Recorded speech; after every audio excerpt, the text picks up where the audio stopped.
Je remercie le ministre des Affaires étrangères de la Fédération de Russie et je donne la parole à son Excellence Alicia Barsena.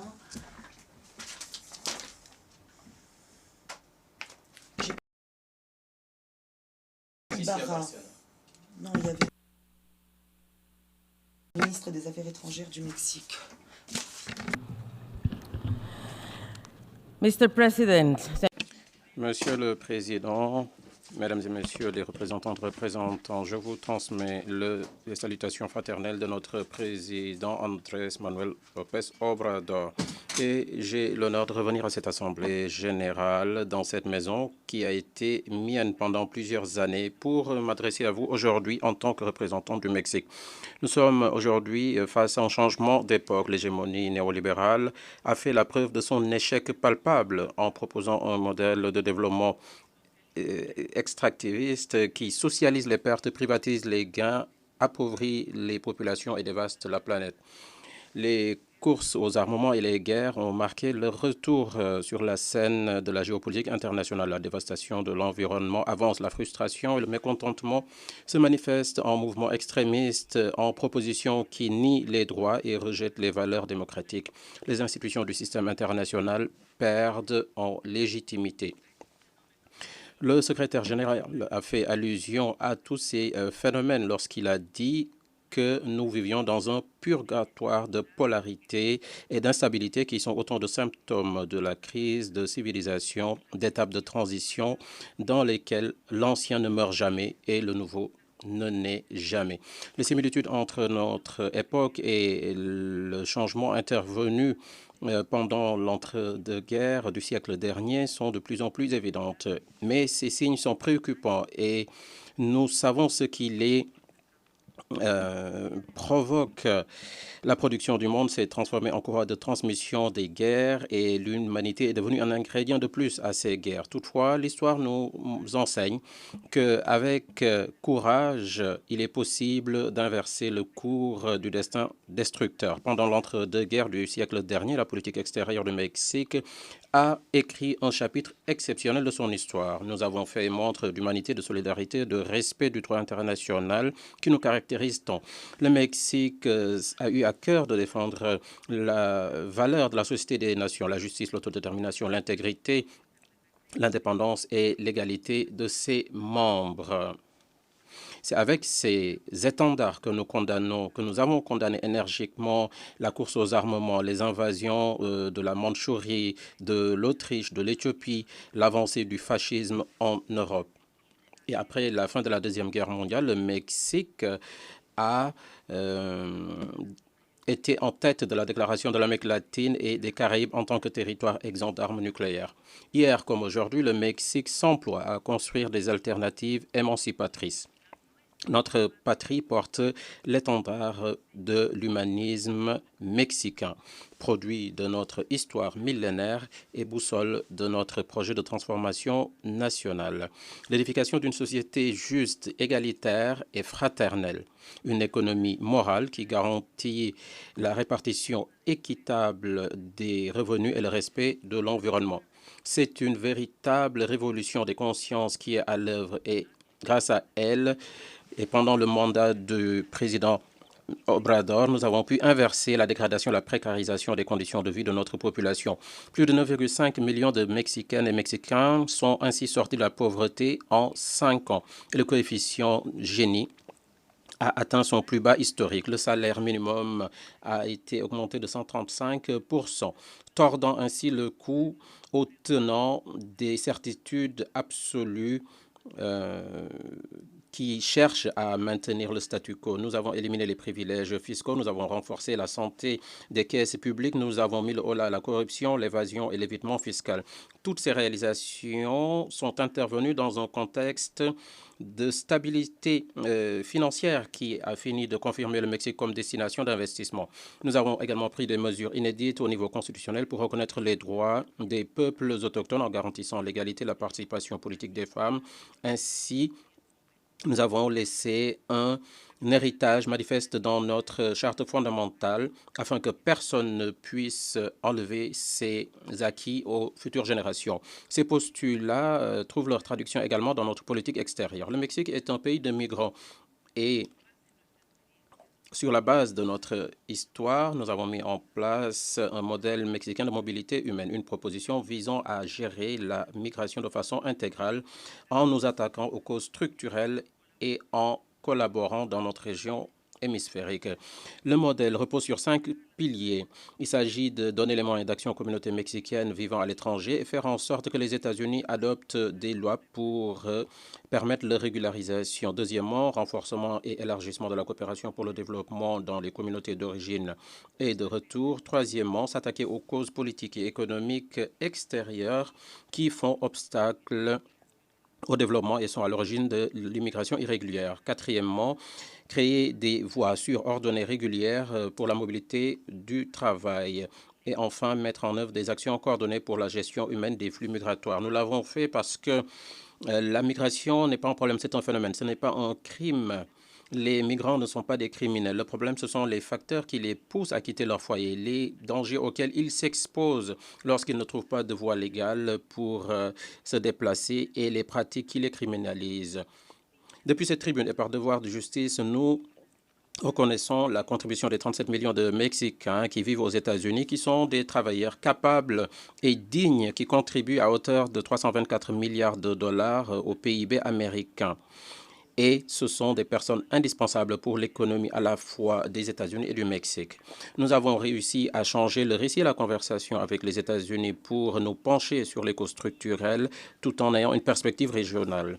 Nous avons invité ainsi les leaders de la région à Palenque. Nous avons signé des accords stratégiques qui ont permis de diminuer de 66% le nombre de personnes arrivant à la frontière entre les États-Unis et le Mexique.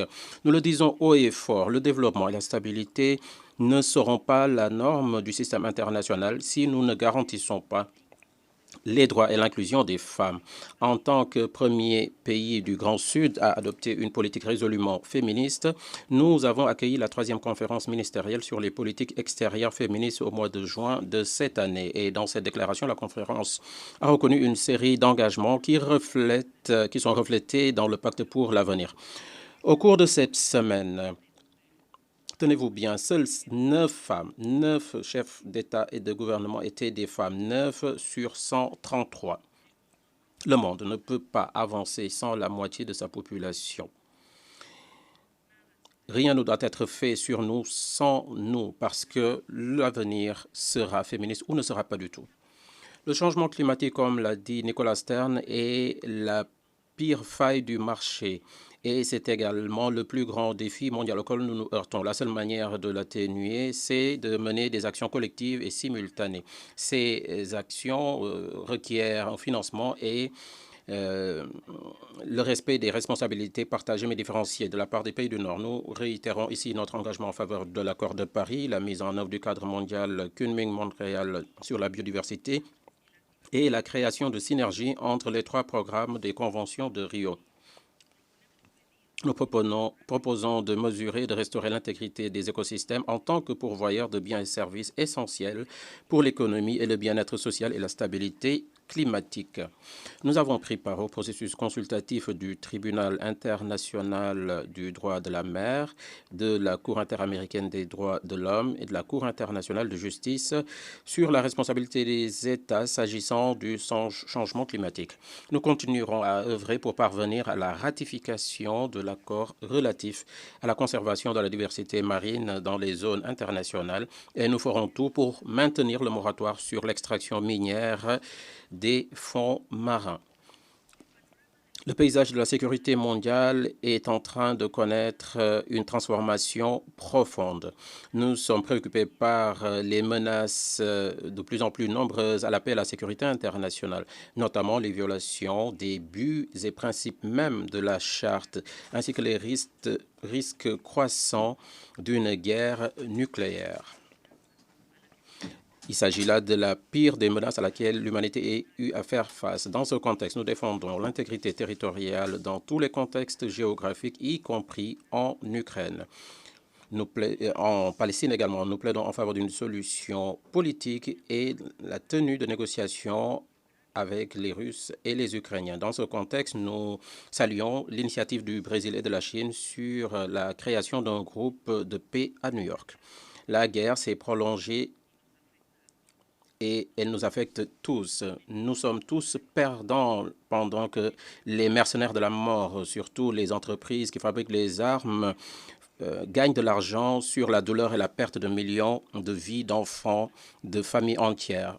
Face à cette réalité préoccupante, il urge de redoubler d'efforts pour nous débarrasser des armes nucléaires, ces effets dévastateurs. Leurs effets dévastateurs, qui ne peuvent être contenus ni dans l'espace ni dans le temps, font qu'elles sont contraires au droit international et contreviennent à la survie de l'humanité. Mais les armes de feu sont également une source de violence et d'insécurité dans le monde. Nous avons un demi-million d'armes dans nos territoires qui arrivent de façon illégale. L'industrie de l'armement doit agir avec responsabilité et cesser d'être négligente. Alors, nous sommes convaincus que les industries de l'armement sont un acteur clé pour l'expansion de ces armes, mais c'est également une solution. Le flux illégal d'armes est l'autre face de la criminalité et du trafic de drogue, notamment à la frontière nord de notre pays. Chers amis, l'humanité est en train de se déchirer à Gaza face à l'inaction de la communauté internationale. Plus de 70% des victimes de cette guerre sont des enfants et des femmes. Plus de 85% des civils ont dû quitter leur foyer. La majorité de la population n'a pas accès aux aliments, à l'eau ni à l'électricité. C'est la raison pour laquelle nous avons demandé à intervenir dans la procédure lancée par l'Afrique du Sud devant la Cour internationale de justice portant sur l'application de la Convention internationale contre le génocide. Avec le Chili, nous avons référé la situation de la Palestine à la Cour pénale internationale et nous avons envoyé un écrit pour renforcer la juridiction du tribunal. Nous rejetons le faux dilemme entre la violence stérile du terrorisme et le châtiment disproportionné des gouvernements qui jouent sur le deux poids, deux mesures. Pour réaliser la solution des deux États, nous devons respecter les résolutions des Nations Unies et l'avis de la Cour internationale de justice s'agissant des pratiques d'Israël dans les territoires palestiniens occupés. Les institutions et les règles qui sont le socle de notre système international sont la dernière ligne avant la barbarie. C'est la raison pour laquelle nous condamnons dans les termes les plus vifs les violations flagrantes du gouvernement de l'Équateur, des règles les plus basiques de coexistence internationale ainsi que les principes de la Charte des Nations Unis. Ils se sont également rendus coupables d'une violence illégale contre notre ambassade à Quito dans la nuit du 5 avril. Ils ont mené une agression contre des diplomates et une personne en est devenue très malade. Nous réitérons notre remerciement à toutes les délégations, à tous les pays qui ont condamné cette situation qui n'est pas normale et que nous ne pouvons pas oublier. Chers amis, une chose est sûre, le Conseil de sécurité des Nations Unies a besoin d'une réforme urgente. Nous proposons l'élimination du veto ou, à défaut, limiter son usage en cas de génocide, de crimes contre l'humanité, crimes crimes de guerre. L'Amérique latine et les Caraïbes, notre région naturelle, est l'une de nos priorités parce que le progrès de chacun de nos pays est le progrès de tous. La défense du dialogue, la stabilité, la démocratie et la résolution pacifique des différends sont la base de notre politique. Nous avons promu un processus de paix entre le gouvernement colombien et l'Armée de libération nationale. Nous avons accueilli plusieurs cycles de négociations. Nous avons également accueilli des dialogues entre le gouvernement du Venezuela, la plateforme unitaire démocratique et les États-Unis. Et fidèles aux principes de solidarité, d'autodétermination, de bien-être des peuples, nous continuerons de nous employer à appuyer Haïti dans son processus de reconstruction et de recouvrement de sa stabilité, de sa sécurité. Nous condamnons à nouveau le blocus économique imposé à Cuba depuis 6 décennies, ce qui viole le droit international. Et Nous sommes en faveur de l'élimination immédiate de Cuba de la liste américaine des pays qui soutiendraient le terrorisme. Fidèle à sa tradition d'asile, nous avons accueilli des personnes menacées dans leur vie, leur intégrité, leur liberté. Nous avons accueilli des dizaines de milliers de demandeurs de refuge et nous leur apportons protection. Chers amis, le 1er octobre, la première présidente en 200 ans entrera en fonction, Dr. Claudia Sheinbaum, avec son leadership. Eso. Muchas gracias. Merci beaucoup. La première femme, donc, avec son leadership, le gouvernement humaniste va renforcer ses efforts pour combattre la pauvreté, l'inégalité et il insistera sur le bien-être, la prospérité partagée parce que l'égalité des femmes doit être une réalité aujourd'hui. La protection du patrimoine naturel et le respect de l'environnement également. Notre politique extérieure continuera de mettre en avant ces valeurs en appuyant nos racines. Nous allons offrir de l'espoir face à la peur, la solidarité, face à la haine et le retour de l'humanisme face à la dévastation. Notre monde désole les citoyens ont peu de raisons d'être optimistes. Les écrans reproduisent des scènes brutales et des reportages quasi mécaniques nous font le détail des morts. Beaucoup de personnes venues ici aux Nations Unies espèrent que l'intelligence et la sensibilité des leaders du monde feront de notre objectif une réalité et que le dialogue et la diplomatie parviendront à arrêter l'échec de la raison. Au lieu de la fraternité, de la défense collective de la dignité humaine, au lieu de l'application de normes égales et de la loi du droit international, des intérêts géopolitiques honteux sont appliqués. La force l'emporte et c'est les synonymes de concentration obscène du pouvoir entre les mains d'une poignée de privilégiés qui aujourd'hui trouvent leur compte dans la douleur, la misère, le sang, les externalités qui n'apparaissent pas dans leur bilan. Les nations du monde ont bâti cette maison, les Nations Unies, pour forger un destin différent. Et aujourd'hui, nous répétons qu'en dépit de toutes ces insuffisances, cette œuvre civilisationnelle mérite notre engagement et des alternatives raisonnables. Voici les ciments que la famille humaine doit renforcer après les 2 guerres mondiales. L'outil qui doit conjurer le risque de notre survie face au feu de la violence et à l'opprobre de l'inégalité. Aujourd'hui, nous semblons incapables, impuissants face à la fureur et la barbarie.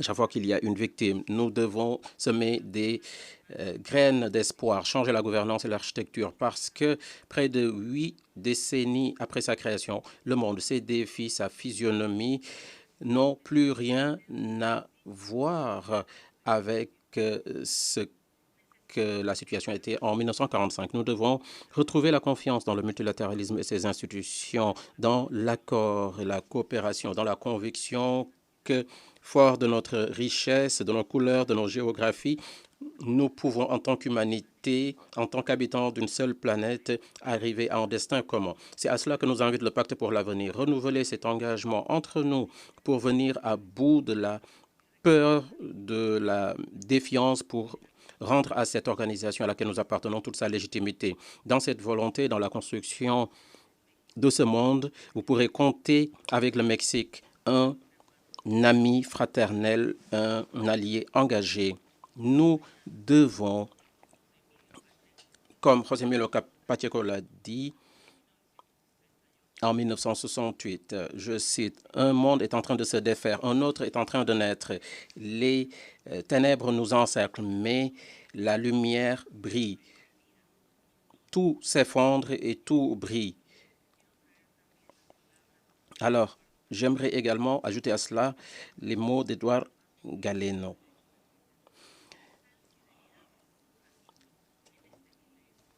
Délirons un peu pour ce millénaire, allons au-delà de l'infamie, rendons un monde possible, un monde dans lequel la justice sera une réalité, un monde dans lequel des frères et des sœurs condamnés à être séparés travaillent main dans la main, que tous ceux qui sont épris de justice, de beauté, où qu'ils soient nés, où qu'ils aient vécu, se donneront enfin la main au-delà du temps. Je vous remercie.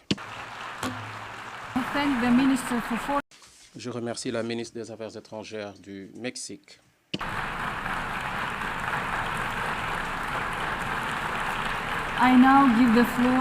Je donne à présent la parole à son Excellence Madame Espen Barth Eide, ministre des Affaires étrangères de la Norvège.